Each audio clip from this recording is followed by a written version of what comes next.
హైదరాబాద్లో ఎక్కడ కూడా ఇవాళ మార్కెట్లో మీరు చూసినట్టయితే అక్కడ ఎకరం 40-50 కోట్లకు తక్కువ ఎక్కడ ఉండదు. గజాల లెక్కనే ఉంది, ఎకరం లెక్క కూడా లేదు. గజాల చొప్పున 2 లక్షలు, 1,00,000-1,50,000 గజానికి ఈ స్థాయిలోనే ఉంటుంది. ఇవాళ అట్లాంటి భూముల్లో రేవంత్ రెడ్డి ప్రభుత్వం తెరలేపిన కుంభకోణం ఎంత పెద్దది అంటే దాదాపు 9,200 పైచిలుకు ఎకరాలు, దాదాపు 9,300 ఎకరాల భూమి హైదరాబాద్లో.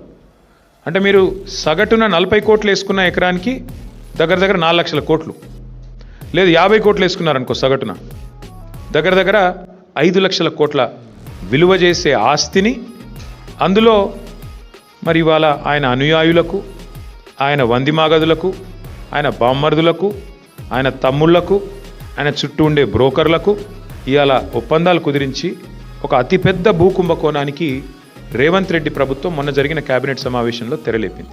ఇది 5 లక్షల కోట్ల కుంభకోణం.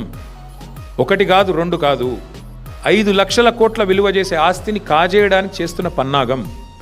నేను మాత్రం స్పష్టంగా చెప్తా ఉన్నా, ఈ విషయంలో మేము వదిలిపెట్టం. న్యాయ పోరాటము చేస్తాము తప్పకుండా. భవిష్యత్తులో ఈ భూములు ఎవరైనా కొన్నవాళ్ళు కానీ ఇంకోటి కానీ పరిణామాలు ఎదుర్కొంటారు. ఈ విషయం కూడా నేను ముందే చెప్తాను. తప్పకుండా ఈ విషయంలో చిక్కుల్లో పడుతుంది ప్రభుత్వం కూడా. ఇట్లాంటి లూట్ ఎక్కడ జరగలేదు.